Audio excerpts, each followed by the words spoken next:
Hey friends, it's just Lori today because today I'm sharing 7 things that I wish I knew about my body before I got pregnant.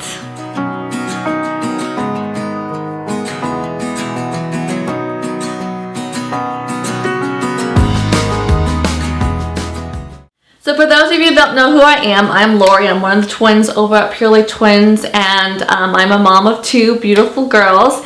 And I shared both of my pregnancy and postpartum journeys over on our blog and throughout our social media, and some here on our YouTube. I did want to share today these 7 things with you today about the changing body of pregnancy and especially postpartum. After my first pregnancy, I had diastasis, which is an ab separation. It means all normal for pregnancies, especially during your 3rd trimester, for your abs and your ribs, everything to expand because you have a growing belly and a baby in there. And of course, after pregnancy, your abs are supposed to come back together. Some moms, our abs don't come back together as closely as they did pre-pregnancy, and I was definitely one of those moms. And if you're one of those moms, you're not alone. There's a lot of us out there, but just know that you can fix it.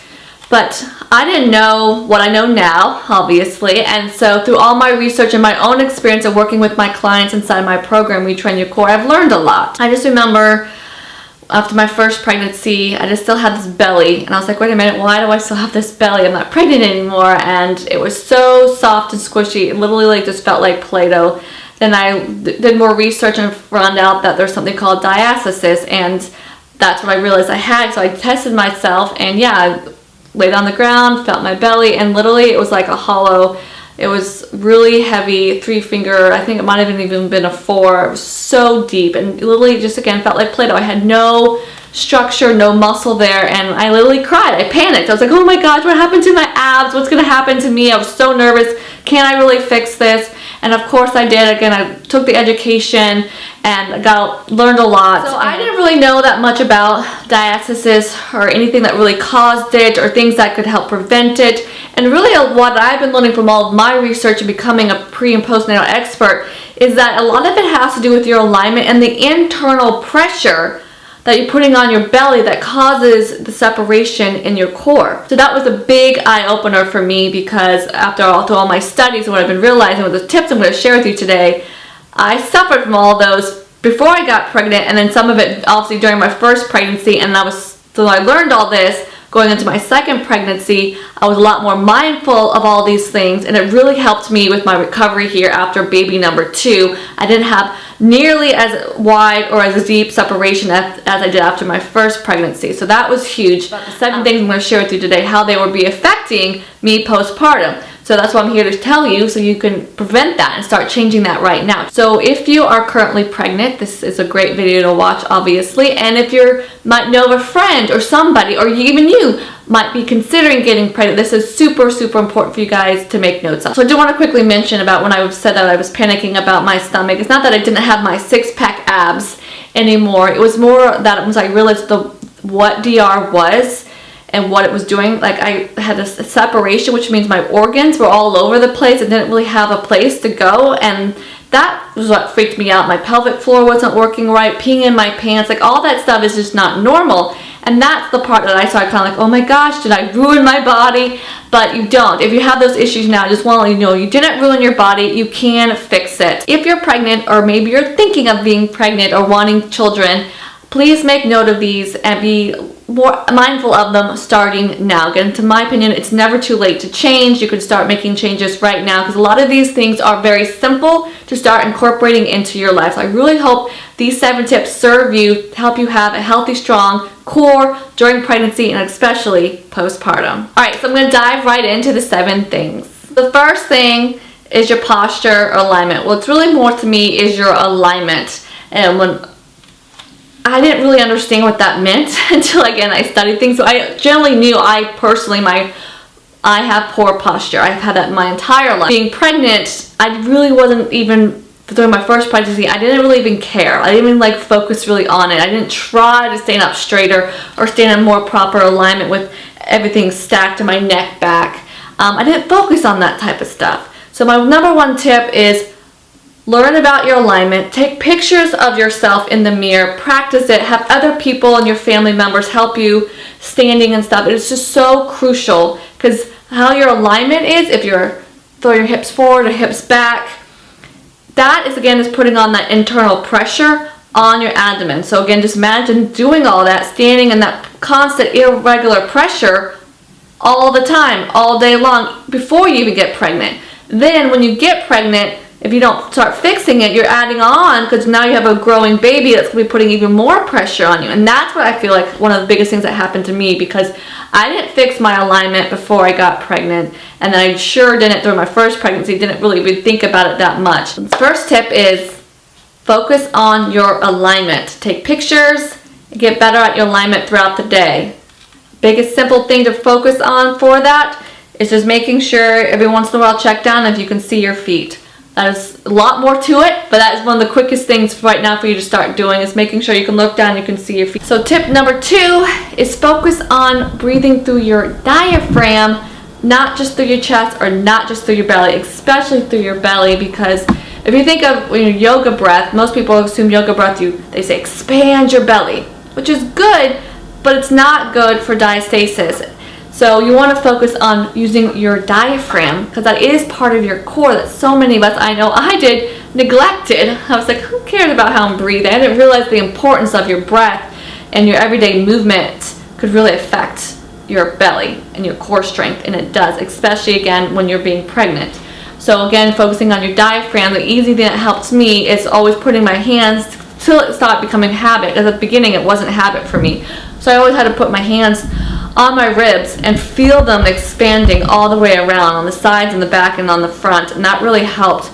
That's where you want to focus on breathing, and then when you exhale again, you activate your core muscles. So focus on learning to breathe through your diaphragm, not just through your chest or just through your stomach. Tip number 3 is focus on your pelvic floor. Not many of us talk about the pelvic floor and the importance of it, but I recommend you starting to learn and love your pelvic floor. Really start to learn how to activate your pelvic floor correctly. And side note about the pelvic floor, is more than just doing Kegels. Kegels are great, but there's so much more that you can do to strengthen your pelvic floor. 4th tip to kind of focus on is, are you squatting properly and are you hinging properly? 2 great things that you need to know, because what do you do those in the everyday life? You're constantly bending over to pick things up, and especially once you are pregnant and then have the child, you're going to be bending over to pick up your child. So you want to make sure you're either squatting down and squatting up properly, engaging and breathing correctly, as well as hinging. The hinge, you're hinging correctly, because that too is going to really help with your glutes and with your pelvic floor. It's a great thing to help with the pelvic floor. So learning to how to hinge and squat properly is also very important. And tip number 5, this was a big one for me that I focused heavily on during my 2nd pregnancy and then also postpartum, which helped again tremendously. I'll link up, I have a video of me doing pregnant, of me doing a core breath. So I highly recommend checking that video out. So what I mean here for tip number 5 is activating your deep and core muscles, especially your TVA, transverse abdominis. I just call it TVA. It's just too long to always say. So TVA, and I didn't really realize the importance of those. Again, that's the corset that pulls and holds everything nice and tight. And for so many of us, we aren't engaging our TVA as properly as we should be. I know I wasn't. Everybody's so focused on having a 6-pack abs that you kind of neglect the TVAs, because why?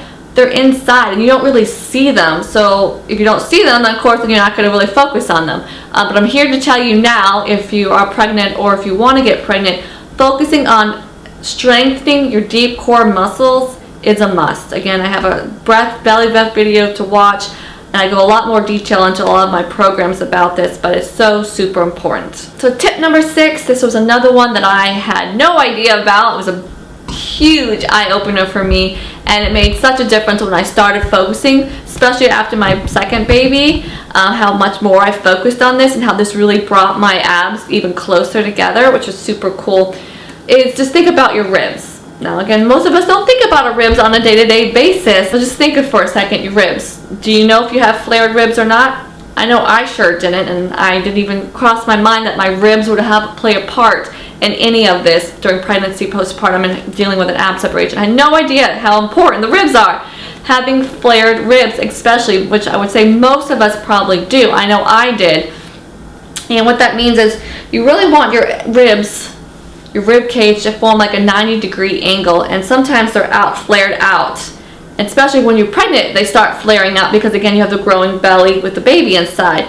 But if you focus on always making sure you're bringing your ribs down and in, it can really, really help with, again, all that pressure that the growing baby is putting on you. So again, right now, if you're not pregnant yet but you're wanting to get pregnant, focus again on your rib alignment. Are your ribs already flared? So start working on, there's a lot of breathing techniques you can do to bring your ribs down and in. So again, when you get pregnant, you know what you're focusing on and what you're looking for, again, because this will carry out and very important in your postpartum recovery. I kind of like jumbled a couple things together. It's pretty much your self-care, your self-love approach, because again, what that means is start taking care of your body now in terms of start being more consistent with your workouts, trying to find movement every single day, even if it's just walking. Walking is so great to do.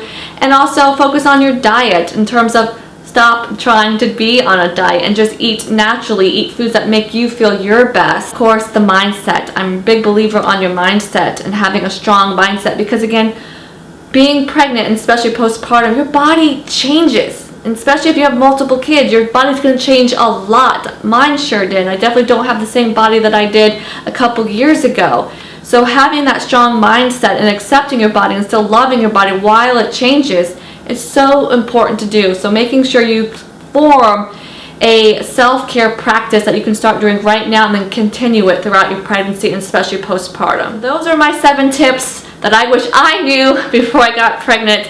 To really help again with the overall core strength and just the overall of your body functioning the way it needs to be functioning during pregnancy and postpartum, leading you up for years to come later on in life. So you don't have incontinency, which is again peeing in your pants, or back pain. Those are common things a lot of people suffer from. So these all will help with that and more. If you'd like more help with your posture, your alignment, your breathing, your pelvic floor, your ribs, and of course the core exercises to be doing during pregnancy and what to do postpartum, as well as the general safe workouts to move your body through your pregnancy and also then during postpartum, make sure you check out my Purely Fit Pregnancy program and also my Retrain Your Core Postpartum program. All the information is down below. Thank you so much for joining me today in this video. I really hope this video has served you. Share it with your girlfriends, and I'll see you guys next time.